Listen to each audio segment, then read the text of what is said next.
Hello, people of the internet.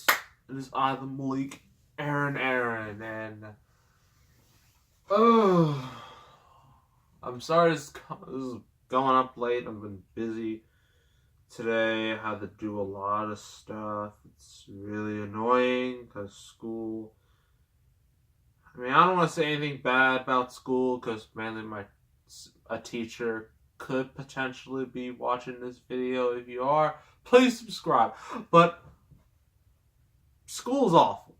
It really just it wears you out, and thankfully I'll only have to deal with it for a couple more months before I'm done with school, and I'm now on summer break, and then that means college and 4 more years. Anywho, review time. We are doing a horror remake. And you all know how those go. They're all usually terrible. Well, some I have like a bit of a guilty pleasure.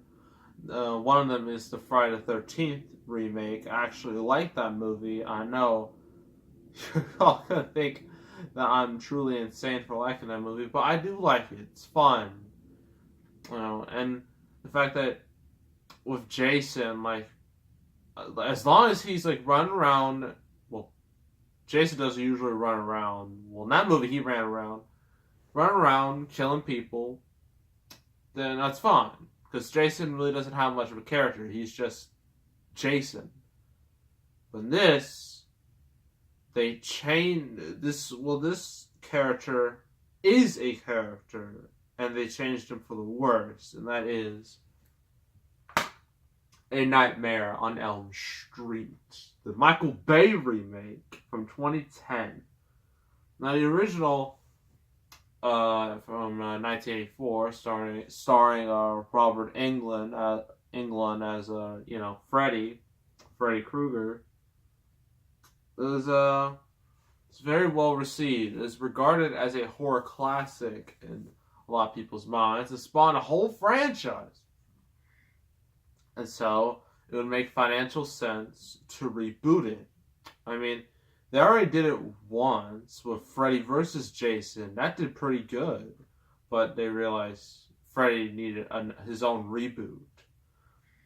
And this came out a year after the Friday the 13th reboot. That actually did really well. So, and this one did pretty well too. So, I guess it worked in terms of money, but critically, no, it's not good. So let me explain to you the back of the box or DVD cover, whatever.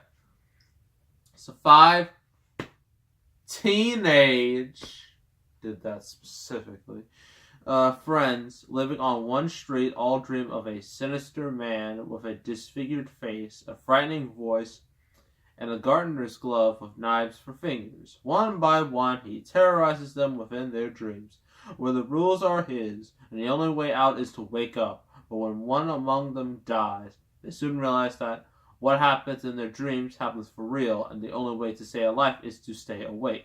Buried in their past is a debt, only that has just come due.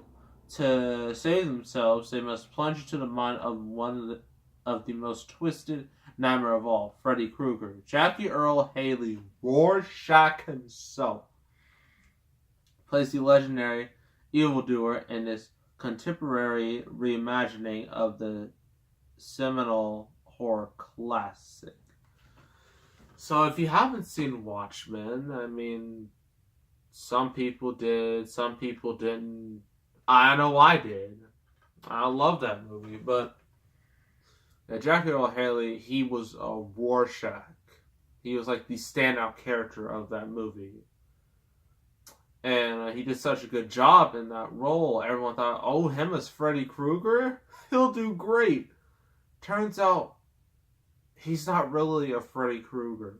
Or he's not the right type of Freddy Krueger. See, what makes Freddy Krueger so iconic is that he's just so campy with his character. He wasn't like a serious villain. Like, he did jokes. He was jokey. He was kind of like the Joker. Well, like, a less serious version of Joker. Well, Joker was never really serious because he is Joker. Anywho, he was never really all that serious, and that's why people really liked Freddy Krueger. But in this version, they did the thing that 2000s loves to do: make everything serious, and they made him serious. It's just not the same. It just doesn't work because, like, without that goof, that charm, Robert Englund had as the original Freddy Krueger, Jackie Earle Haley. It's just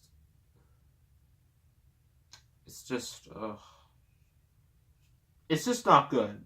So that's all I'm gonna say. His performance is not all that good. And wait. Oh, I just found out something. One of these teenagers, aka a bunch of 25-year-olds in high school, is Rooney Mara from the U.S. remake of A Girl with the Dragon Tattoo in Pan, but mainly Dragon Tattoo. So she had to start somewhere. She's like the best actor, well, the best of the teenagers in the movie. All the others, well, let's just say they range from meh to awful. They're just typical horror movie tropes, basically. They're a bunch of caricatures. And they're all there to die, pretty much. Get slaughtered by Freddy. And then, these dreams and whatnot. Like, Freddy, he's in your dreams, kills you in your dreams. You die in real life. That's the whole point. And visually, it's interesting, what they do. Mainly because the improvement in technology, but that's bound to happen anyway, because we like to improve and innovate and whatnot. That's how we humans do things. But it just, I don't know. Some people were actually a little turned off by the visuals because it kind of distracted people from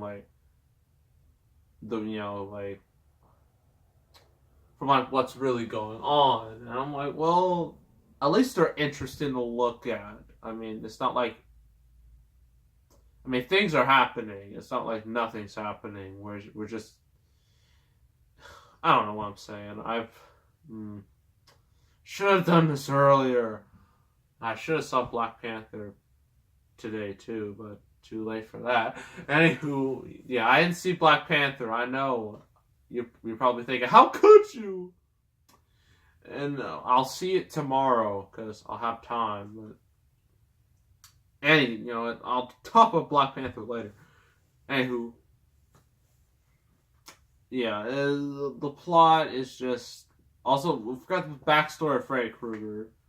Well, in this version, they're trying to make Freddy Krueger more sympathetic in a way. When he gets burned to death, trying to make a more sympathetic figure. I'm just like, why? It's Freddy Krueger. He kills you in your sleep. Why would you want to make him sympathetic? That'd be like trying to make Jason sympathetic or Michael Myers sympathetic. Sympathetic. Oh wait, they already did, and it failed miserably. So why would you do it to Freddy Krueger? It's ridiculous, and it makes no sense, honestly. And this is why I think another reason why just horror remakes are just bad idea.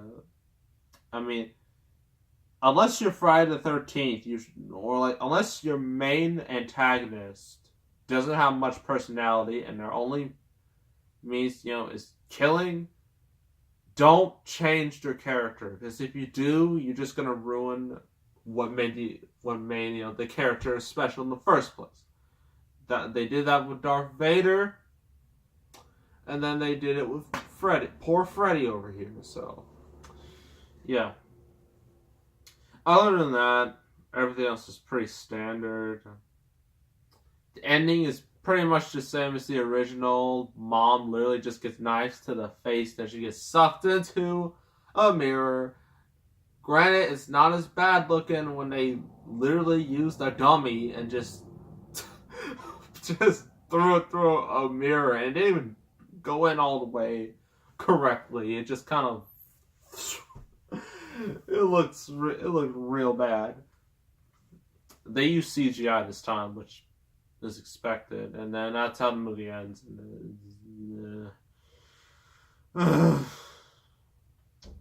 This movie's just not good, honestly. It's at least with Friday the 13th, I can laugh at it and have a good time just seeing Jason murder people. But this, it's not the same, because Freddy Krueger is supposed to be, it's supposed to have charm, wit, being, having a bit of a sense of humor. This doesn't have that, so it's pretty much not Freddy Krueger. It's just like Jackie Earle Haley trying to be Freddy Krueger, but he still has that bit of Rorschach inside of him, and that's why I think this movie ultimately fails. So I'm going to give this 4 out of 10. It's just a meh movie. Not the worst horror remake of all time, but it's still not very good, for what it is. So yeah, that's A Nightmare on Elm Street. Next, so quick note about Black Panther. I will be seeing it on Saturday, because Saturday is a free day. And when I do that, I'll probably put up my review as soon as possible. So yeah, that's just a little note on that. The next review is a DC animated movie. It's not one of the newer ones, but it's one from a long time ago. And it's based off a television series. A Batman television series. It's not the original Batman. It's not Mask of the Phantasm. So don't be complaining. So it is, well, I guess some people would say the last really, really good Batman series. Batman Beyond. We're doing Batman Beyond: Return of the Joker, which is a movie. It's a lot darker than I thought it was. Than I thought it would be. It's quite mature, for what it is. So we'll be reviewing that next time. So make sure to subscribe, like this video, leave a comment. I will see you all next time, and I am out.